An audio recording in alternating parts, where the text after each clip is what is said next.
Are you an entrepreneur who's still trying to figure out how to manage your money? You've got personal finances, you've got your business finances. How do they work together and how can you be the best steward of the money that you're making? We're gonna talk about that in this video.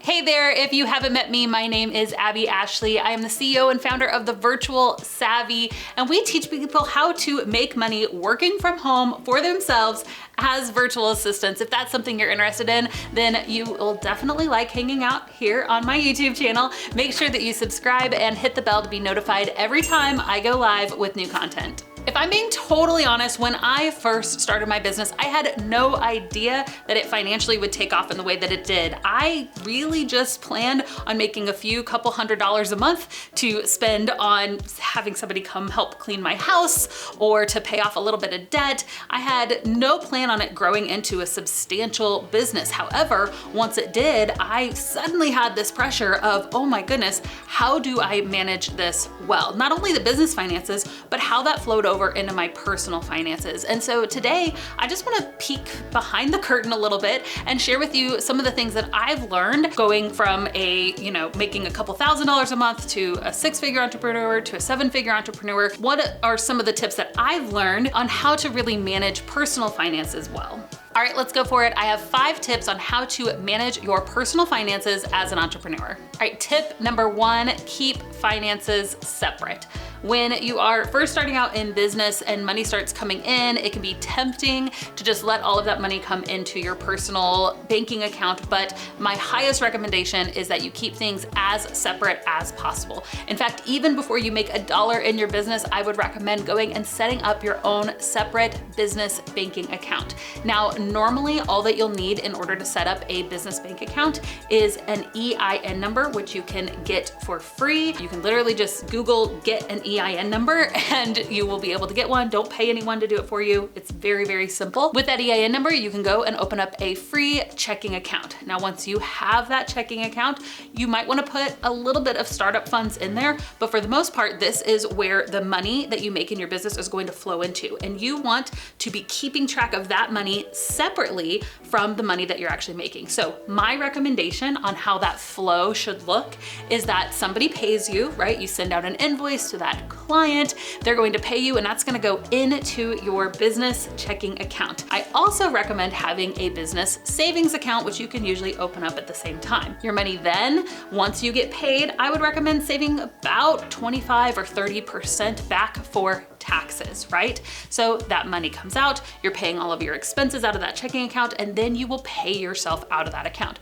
A lot of times people ask, how do I pay myself? And please actually be paying yourself as an entrepreneur. I see too many people make money and then never actually pay themselves. You should be paying yourself, please.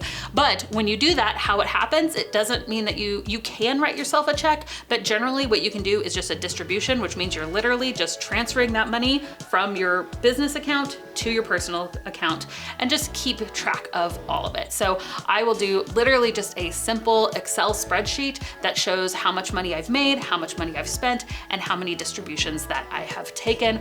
It's a really simple process, especially if you're just processing a few invoices a month. This can all be done very, very simply. Again, the most important thing is that it is separate. Everybody say separate. Separate. Good job. Tip number 2 on how to manage your personal finances as an entrepreneur is to budget. Oh yes, I said the B word on YouTube. Man, I'm a bad person. None of us like to budget, and I'm not saying that you have to keep track of every single dollar that you spend, but find a system that works for you. When it comes to personal finances, what my family and I do is we actually have 2 separate personal accounts. So we have a bills account. So the most money that our bills could cost in a given month, we put into one account, and all of our bills are auto-deducted. To be honest, I hate paying bills. So if I don't have to spend time doing it and it can just be automated, I try to set that up as best as possible. So everything comes out of that bills account and just auto pays, and then everything else that I'm going to be spending that are variable expenses like food and gas or going to get my hair cut, things like that, will all go into a spending account. And that's the account that I actually track dollar for dollar. There's tons of tools that you can use to do this. I personally use a tool called called Every Dollar. There's one called YNAB, You Need a Budget. You can just do this in an Excel document. Again, find the system that works for you. So again, for me, I put all of my bills, those reoccurring expenses that are predictable, into one account and they're automated. And then I keep track of my actual spending in another account. All right, my third tip is to build an emergency fund. An emergency fund is like a safety net. It's there. You hope that you don't have to use it, but you're so grateful that it's there if you do need it. And I recommend having an emergency fund not only for your business, but also for your personal expenses. So in business, I usually keep about 4 months of expenses inside of a business bank account. I will also keep about 3 or 4 months of my regular monthly expenses in a personal savings account. A lot of people are leery to do this because they think my money should be making more money, which yes, I do agree with. And if you're getting to the point where that stockpile of money is a substantial amount, I would recommend looking into as high of a yield money market account as you can. I've personally been able to find one that gets me a 4% yield, which is substantial if you have a large amount of emergency funds. Yes, you could be investing this money somewhere else, but I do personally believe it's important to have some liquid cash on hand that if you're in a bind, you can use. So that's my recommendation, is to have about 3 to 4 months of expenses, both in your business and in your personal life. Is there a personal finance tip that you have that's been really helpful in your journey? I would love for you to comment below with your own tips so we can all learn from it. Tip number 4 is to use debt wisely. There are some people who believe that you should avoid debt at all costs, cut up all your credit cards. I am not necessarily in that camp if you can use it wisely. I'll be honest, when I first graduated high school, I moved to Florida and decided that I was going to get a credit card because that's what adults do, right? I had no idea what I was doing. I didn't know how to manage my personal finances. I had no emergency fund, so anytime an emergency came, guess what? I would just swipe my card. And so I got into a few $1,000s of debt, which to me at 18, having hardly any income at all, was substantial for me and really, really stressful. So a couple of things I learned from that experience. Number 1, I don't recommend, if you don't have an emergency fund, to me, that's kind of like a rite of passage. Like, I have earned the right to start using debt because I responsibly saved enough money. So that's kind of like a pass that I use in order to say, am I ready for a credit card, right? I do think that credit cards can be used very, very wisely if you're able to pay them off every single month. And that's the biggest if, because if you're not able to do that, the percentage rates of how much you're paying in interest is just usually ridiculous compared to what you're using that money for. So should you have a business credit card, man, if you can pay that off every month, I go on free trips. We are staying in free hotels all the time because of the incredible credit card points that we use, because we put literally almost all of our business expenses on a credit card and pay it off every single month. But again, there's never been a month where we didn't pay it off 100%. So can you do that? If the answer is no, or if it'd be really stressful, or again, if you don't have the emergency fund, that if you're a little shy on funds that you could pay it off every month, I would say no, you're maybe not ready for a business or a personal credit card. Again, my opinion. If you don't like it, that's okay. You do you, but this is just what I have learned over years of doing this really well and not so well in the past. Tip number 5 is to establish financial Fridays. This is actually a tip that I learned from someone that I follow, Cody Sanchez, and she recommends that both for personal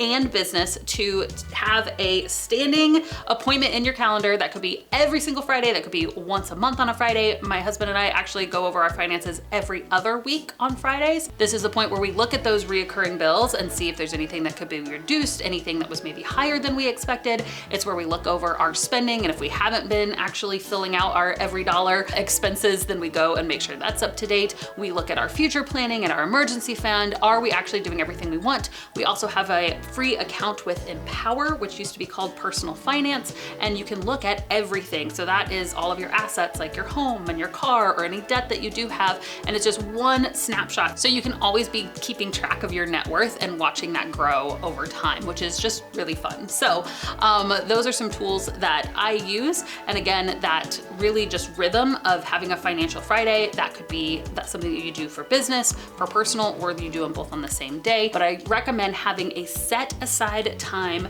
that you will look at your finances, and this is a non-negotiable. It is a meeting that you have to have with yourself or potentially with your spouse or with somebody else in your business. But this is a standing appointment that you make a commitment to yourself that you're going to be looking at your finances at least once a month on a bare minimum. All right, that's all I have for you today. Let me know in the comments which tip was your favorite, what you're going to take action on after watching this video. Let me add one more thing. There is an element where you can save money, which can obviously grow that emergency fund, grow your ability to spend more and have more fun with your money, or you could make more money. And that's what we love to talk about here at the Virtual Savvy, is how to make more money by starting a side hustle, specifically a virtual assistant business. So if you haven't already checked out our free webinar, it's called Become a Booked Out Virtual Assistant. There's a link to it below. You've got to check it out. It is literally the step-by-step methods that our students are using to make $1,000, $5,000, even $20,000 a month with a virtual assistant business. Make sure you check it out. All right, let's do the personal finance beatbox.